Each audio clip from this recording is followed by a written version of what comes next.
Le soir du 5 octobre 2016, à Rechionne, semblait tout à fait ordinaire. Olga Matei, 46 ans, appréciée par ses collègues pour sa ponctualité et son sourire chaleureux, ferma les portes du magasin avant de rentrer chez elle. Elle ignorait encore que, derrière la porte de son appartement, le calme habituel allait bientôt céder la place à un chaos inquiétant, et que son nom allait bientôt faire le tour de toute l'Italie. Le lendemain matin, la ville se réveilla sous le choc d'une nouvelle bouleversante. Derrière des portes closes, un événement irréversible s'était produit. Sur les lieux, aucun signe d'effraction ou de vol, seulement des verres vides et un silence lourd, chargé d'une lutte invisible. Les premiers policiers arrivés sur place se retrouvèrent face à une énigme. Les indices indiquaient que tout s'était déroulé en quelques minutes, mais le motif restait insaisissable, ne laissant derrière lui qu'une longue liste de dizaines de messages textes envoyés au téléphone d'Olga peu avant. Cette histoire aurait pu rester une simple tragédie parmi tant d'autres dans les archives criminelles, si ce n'était le procès qui suivit. La bataille judiciaire qui se déroula au tribunal ébranla les fondements mêmes de la justice. Une affaire pénale ordinaire se transforma en scandale national lorsque les juges furent confrontés à un phénomène que les médias allaient bientôt qualifier de terme juridique le plus controversé de la décennie. Olga Matei est née en 1970. À l'origine, elle était citoyenne de Moldavie, mais elle vivait depuis longtemps dans la petite ville balnéaire de Rechionne, en Italie. Elle avait quitté son pays bien avant les événements en question. Elle y avait fondé une famille, aspirant à un bonheur simple, à créer une atmosphère chaleureuse et accueillante dans son foyer et à avoir des enfants avec l'homme qu'elle aimait. Je m'appelle Marc Lefebvre, vous regardez la chaîne Vérité Sombre. Merci de regarder mon contenu. Je serai ravi de votre abonnement et like. Bon visionnage. Les débuts furent difficiles, surtout sans soutien dans ce nouveau pays. Mais sa vie changea lorsqu'elle rencontra son futur époux. Ils vécurent plusieurs années de mariage. Ils tentèrent d'avoir des enfants, mais la santé leur joua des tours. Olga était une femme toujours positive, douce et attentionnée. Elle désirait une fille. Lorsqu'il devint clair qu'elle ne pourrait pas avoir d'enfant, elle et son premier mari adoptèrent une petite fille. Les deux parents adoptifs donnèrent à cet enfant tout l'amour et le soutien dont ils étaient capables. Malheureusement, le foyer ne fut pas assez solide. Malgré toutes les qualités d'Olga, les relations avec son mari se détériorèrent peu à peu. L'une des causes était le désir de contrôle de l'homme, ainsi que leur divergence sur l'éducation de la fillette. Les conflits s'intensifièrent, la tension monta, et le couple prit la sage décision de se séparer. Olga se retrouva donc seule avec la petite fille. Son ex-mari continuait à voir leur fille régulièrement. L'enfant vivait tantôt chez sa mère, tantôt chez son père, généralement les week-ends. Cela ne posait pas de problème, car ils avaient réussi à garder des relations amicales. Cette situation dura jusqu'en 2016. À ce moment-là, la fillette avait déjà 10 ans. Bien avant cela, Olga s'était installée dans un petit appartement à Rechionne. Au début, elle partageait le logement avec sa meilleure amie pour alléger les charges financières. Ces dernières années, elle put louer un appartement séparé, assez grand pour vivre avec sa fille. Pendant tout ce temps, Olga travaillait comme vendeuse dans un magasin d'optique, situé non loin, dans la même rue. À la fin de l'été 2016, elle fit la connaissance de Michele Castalda. Il lui sembla immédiatement sympathique et fit bonne impression. Aucun des deux ne se doutait que quelques semaines plus tard, un drame allait survenir. Vers 7 heures du matin, le 6 octobre 2016, la voyante Loredana reçut un appel et un message de son client régulier. Ce n'était pas inhabituel qu'il la contacte à une heure aussi matinale. L'homme venait souvent chercher des conseils, à tout moment. Pourtant, cette fois, le message était radicalement différent de ceux qu'il envoyait habituellement. Un court texto disait « Je l'ai tué et je vais me donner la mort ». Après avoir lu ce message, la voyante tenta de le joindre, sans succès. Elle essaya à plusieurs reprises, mais sans réponse. Loredana se souvenait bien que la dernière femme avec qui il avait une relation était Olga Matei. Elle avait déjà remarqué que, durant le mois de leur relation, l'homme semblait changer. Il avait toujours été instable et anxieux, mais désormais, ses traits s'accentuaient. Pendant tout ce mois, Michael avait consulté la voyante plus fréquemment que d'habitude, toujours tendue. Elle faisait tout son possible pour l'aider, mais comprenait que ses troubles ne venaient pas de simples peurs, mais de problèmes psychiques. Elle le conseillait régulièrement de consulter un médecin, mais ses recommandations restaient sans effet. Plus la relation avec Olga avançait, plus Michael devenait inquiet. Il la jalousait constamment, persuadé qu'elle le trahirait, comme d'autres avant elle.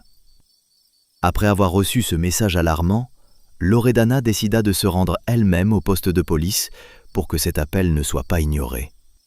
Elle montra d'abord au policier le message reçu.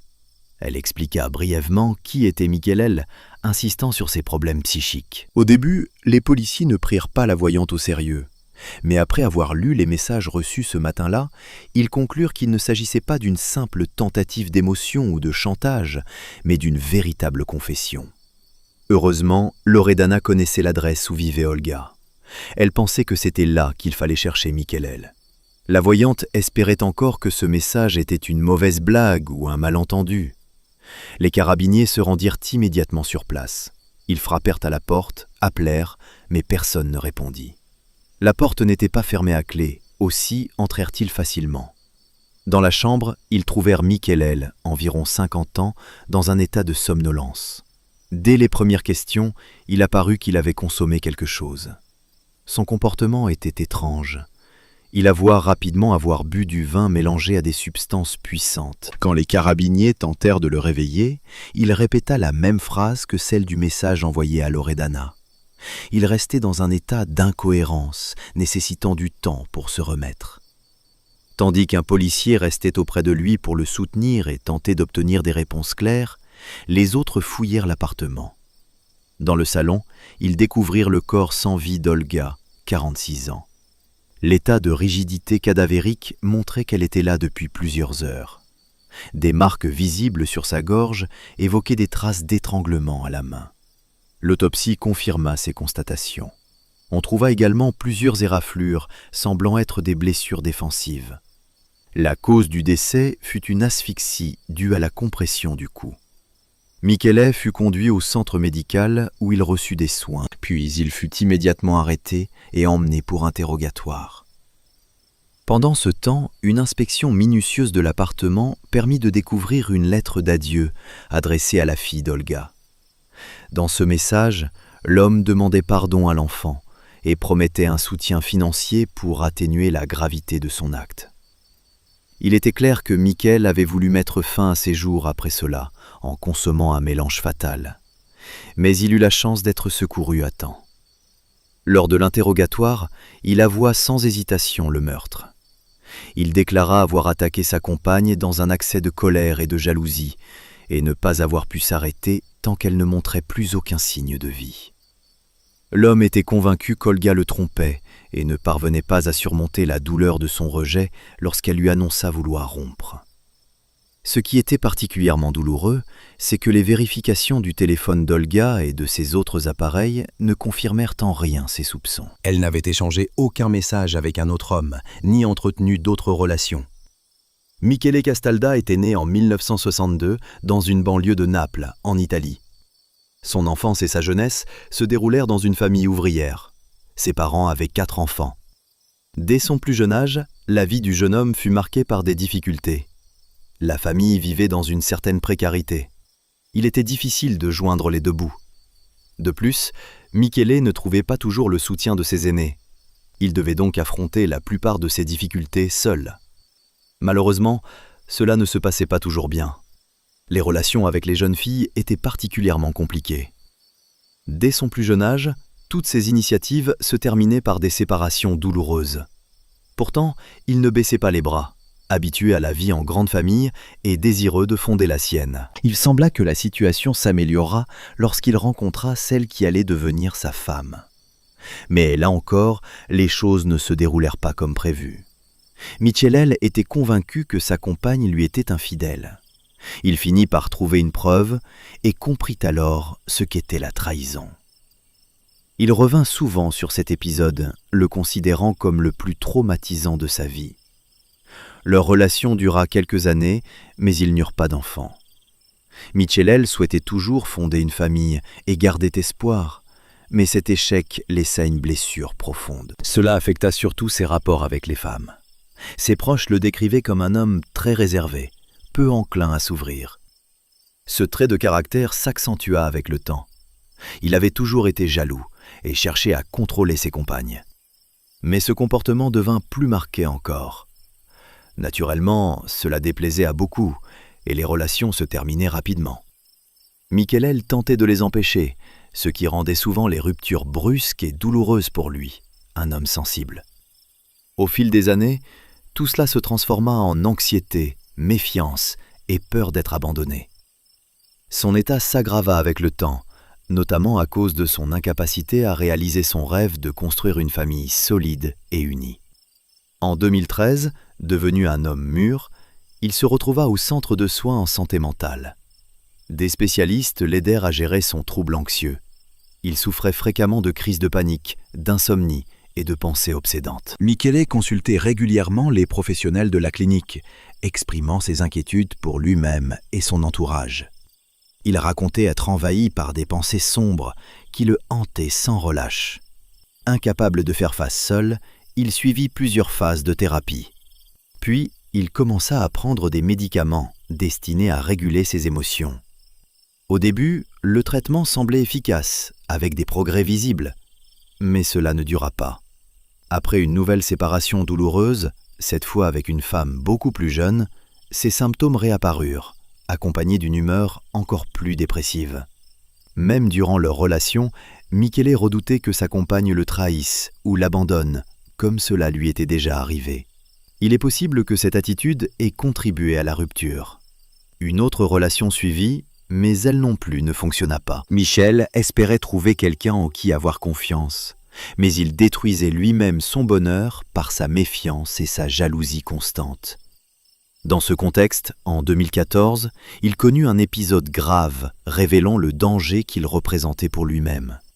Après une rupture, il sombra dans une profonde dépression dont il ne parvenait pas à sortir.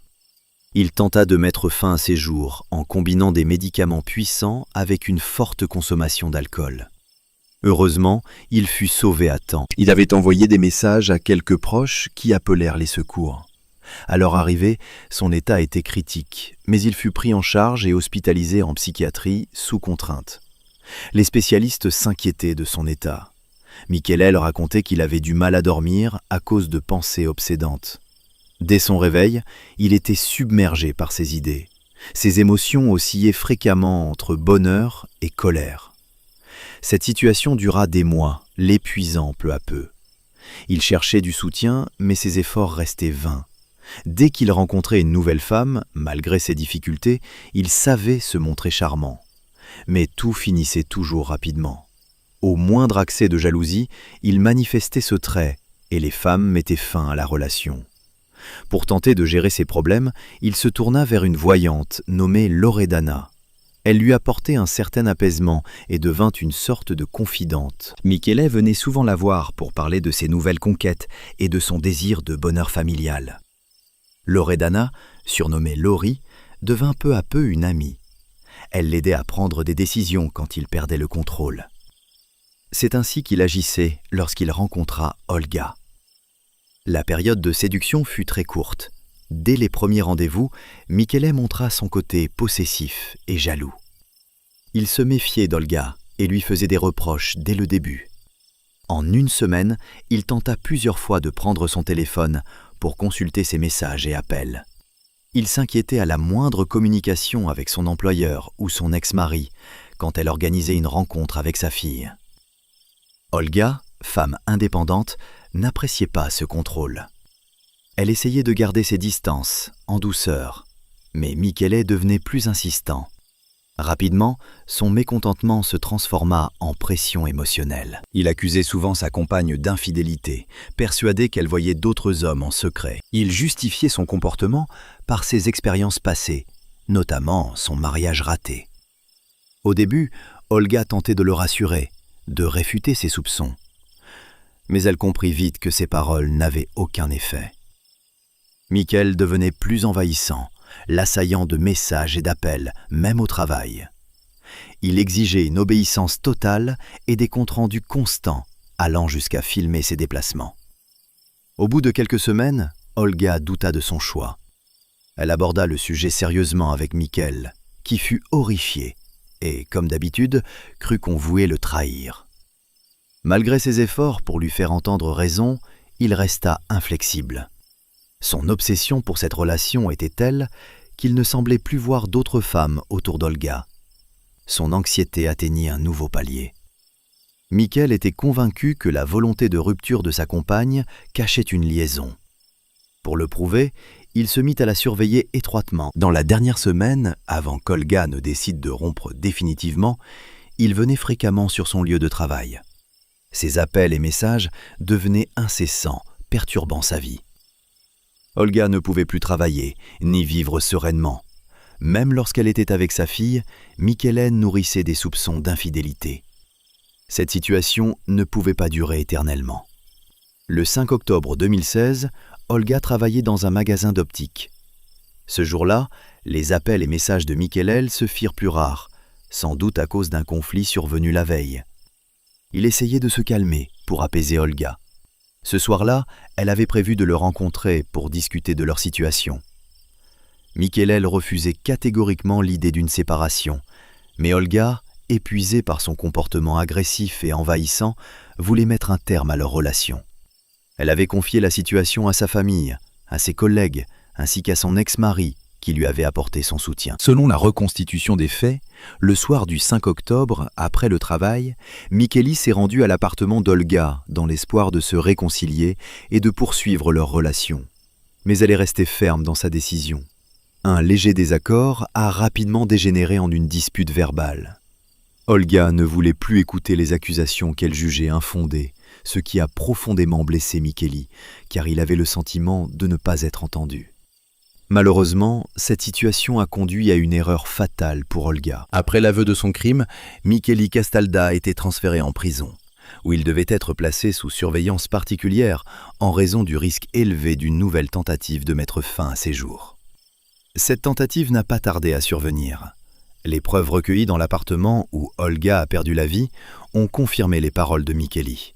Il ne mentait pas et semblait sincèrement regretter son geste, qu'il attribuait à des troubles psychologiques dont il n'avait cependant jamais parlé à Olga.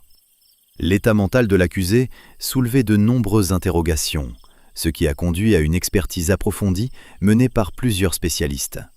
Tous ont conclu que l'homme souffrait d'une maladie mentale grave. D'après la reconstitution des événements, basée sur les déclarations de Mikkeli lui-même, ainsi que sur les données de téléphones portables, d'ordinateurs et de témoignages d'amis et de membres de la famille, le conflit avait commencé dès le 4 octobre, lorsque Olga avait évoqué pour la première fois l'idée de se séparer. Avant cela, elle montrait déjà des signes de mécontentement, mais Mikkeli ne se doutait pas que leur relation était vouée à l'échec. Le 4 octobre, le couple avait passé la soirée ensemble. Ils étaient rentrés à l'appartement d'Olga après une courte promenade et un dîner. À un moment donné, Olga a reçu un message de son ex-mari qui souhaitait organiser le retour de leur fille, qui était restée chez lui ces derniers jours. Il était prévu que la fillette revienne pour le week-end. Malheureusement, la conversation n'a pas eu lieu, car ce simple message a suffi à déclencher une nouvelle crise de jalousie chez Mikkeli. Même après qu'Olga lui ait montré le contenu du message, il est devenu encore plus en colère, affirmant qu'il s'agissait d'un code destiné à organiser une rencontre avec un amant. Ses arguments n'ont pas convaincu. Vers 4 heures du matin, il a quitté son domicile en colère, tout comme Olga. Le lendemain matin, Mikkeli est retourné à l'appartement pour récupérer un objet qu'il avait oublié.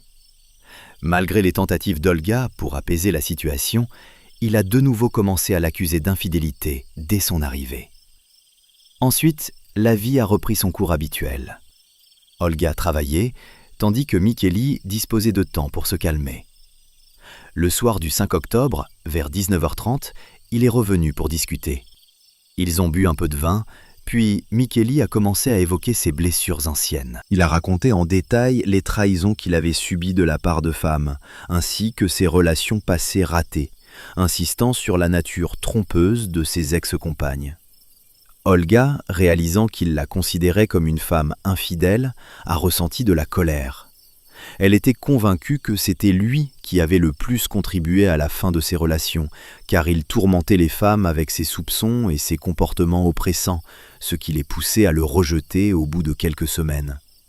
Olga a essayé de lui faire comprendre qu'il était responsable de ses propres problèmes, car un tel comportement ne pouvait plaire à personne. Mais Micheli n'a pas voulu l'admettre. Une dispute sérieuse a alors éclaté, avec des accusations réciproques. Les voisins ont confirmé avoir entendu des cris venant de l'appartement. À un moment donné, Olga a fermement déclaré qu'elle ne voulait plus tolérer la présence de Micheli chez elle. Au lieu de partir calmement, il a été pris d'une telle colère qu'il s'est jeté sur elle, lui serrant le cou de ses mains. Il ne l'a relâché que lorsqu'Olga a cessé de respirer. Ne sachant pas comment lui porter secours, Micheli n'a pas appelé les services d'urgence. Il a préféré tenter de mettre fin à ses jours. Lors de son audition devant le procureur, il a également évoqué ses expériences passées avec des relations difficiles. Près de 4 ans se sont écoulés avant son procès, durant lesquels il n'a jamais renié ses aveux. Toutefois, il a tenté d'échapper à sa peine. En mars 2013, alors qu'il était en prison, il a de nouveau essayé de se suicider en ingérant une forte dose de substances interdites. Mais cette fois encore, il a été secouru à temps. Son état mental a été minutieusement étudié. L'examen de ses dossiers médicaux a révélé un trouble anxieux, des attaques de panique qui se sont aggravées depuis 2013, menant à sa première tentative de suicide enregistrée. En 2014, Micheli a été placé en hôpital psychiatrique pour un traitement obligatoire qui s'est avéré peu efficace. Ce n'est qu'après une nouvelle tentative qu'un plan de soins adapté a été trouvé, avec des résultats plus encourageants. Ce qui est particulièrement intéressant, ce sont les conclusions des expertises menées durant sa détention en attente de jugement. Elles ont démontré que, malgré ses troubles, l'homme avait une grande capacité d'autocontrôle, supérieure à la moyenne. Cela a clairement montré qu'au moment du meurtre d'Olga, Micheli était pleinement conscient de ses actes et aurait pu lui sauver la vie. Il a donc été reconnu comme responsable de ses actes. Il a été inculpé pour meurtre, commis sous l'effet d'une forte émotion. Grâce à ses aveux, sa coopération avec la justice et ses remords, le procès s'est déroulé selon une procédure simplifiée. Ce fut un soulagement pour les proches d'Olga, profondément affectés par sa disparition. En plus de reconnaître sa pleine responsabilité, des circonstances aggravantes ont été retenues, notamment la nature abjecte des motifs, l'inutilité du crime et sa cruauté. Toutes les circonstances atténuantes ont été rejetées. Même ses tentatives de suicide après le crime et en prison ont été considérées comme une mise en scène, car il avait choisi des substances relativement douces et dosées pour provoquer le sommeil plutôt que la mort. Sa vie n'était pas réellement en danger, ce qui suggérait qu'il cherchait à attirer l'attention et susciter la compassion pour obtenir une peine plus clémente. La preuve majeure contre la thèse d'un meurtre accidentel fut l'autopsie. Il a été établi qu'Olga est morte par strangulation manuelle. Les experts ont souligné que Micheli avait dû serrer le cou de la victime sans interruption pendant plusieurs minutes. Ce laps de temps aurait suffi à reprendre ses esprits, à comprendre ce qui se passait et à s'arrêter, mais il ne l'a pas fait. Le corps d'Olga portait des ecchymoses témoignant de sa résistance désespérée. Sous ses ongles, des fragments de peau de Micheli ont été retrouvés, preuve d'une lutte. Tout cela confirmait le caractère intentionnel du meurtre. Parmi les éléments les plus surprenants figuraient les témoignages d'une voyante à qui Micheli faisait confiance. Son aveu de meurtre, par SMS, confirmait qu'il était lucide au moment des faits et conscient de la gravité de son geste. Le 11 décembre 2017, Micheli Castalda a été reconnu coupable de meurtre et condamné à 30 ans de prison. Il a échappé à la réclusion à perpétuité uniquement grâce à ses aveux et à sa collaboration avec les autorités. Par ailleurs, il lui a été interdit d'exercer des fonctions publiques à vie. Après sa libération, il devra rester sous surveillance policière pendant 5 ans.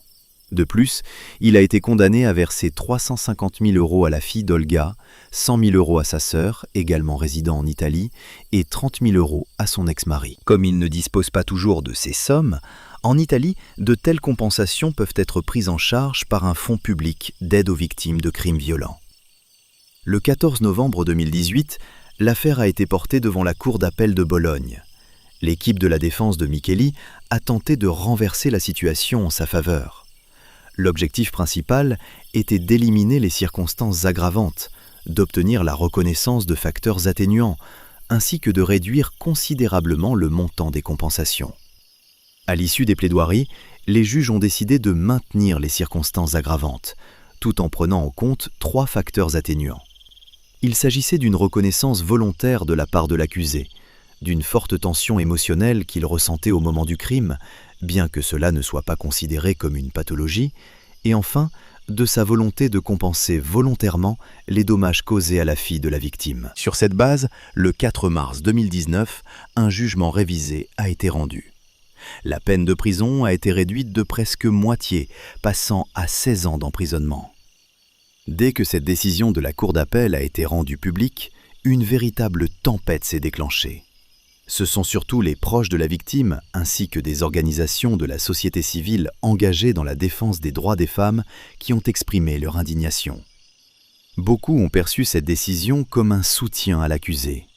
La crainte était que la jalousie et l'agressivité soient utilisées comme motif pour atténuer la responsabilité dans les cas de violence fatale envers les femmes.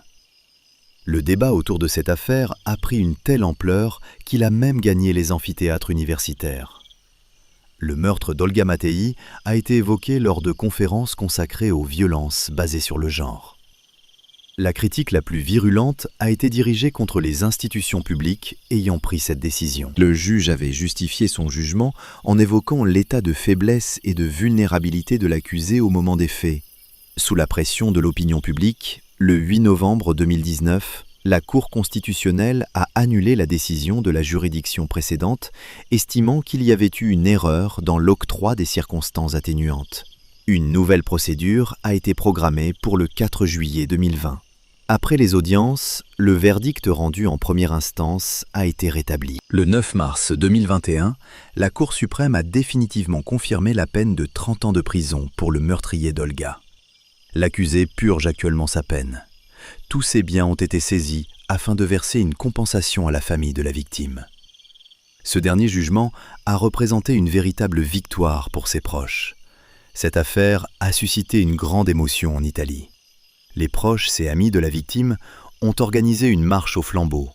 Plusieurs autres grands événements ont eu lieu, rassemblant des dizaines d'organisations qui militent aujourd'hui pour les droits des femmes dans le pays.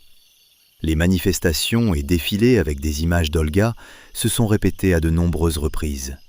Les membres de sa famille continuent de croire que cette affaire ne sera pas oubliée et qu'elle contribuera à renforcer la justice pour les femmes victimes de violences liées au genre. Lorsque les cris des manifestants se sont tus sur les places publiques et que les débats passionnés entre avocats et procureurs ont cessé, une seule vérité demeure dans l'histoire d'Olga Matei. Ce n'était ni une tempête imprévisible, ni une force contre laquelle on ne peut rien. C'était un acte délibéré de quelqu'un qui considérait que la vie d'autrui lui appartenait de droit. L'Italie a modifié ses lois, éliminant les justifications poétiques pour les mains violentes. Le nom d'Olga est devenu un symbole de victoire, un précédent qui protège désormais d'autres personnes. Mais derrière cette grande avancée judiciaire se cache la tristesse d'une jeune fille qui n'entendra plus jamais la voix de sa mère. Vous avez regardé la chaîne Vérité Sombre. Merci d'avoir regardé et bonne journée.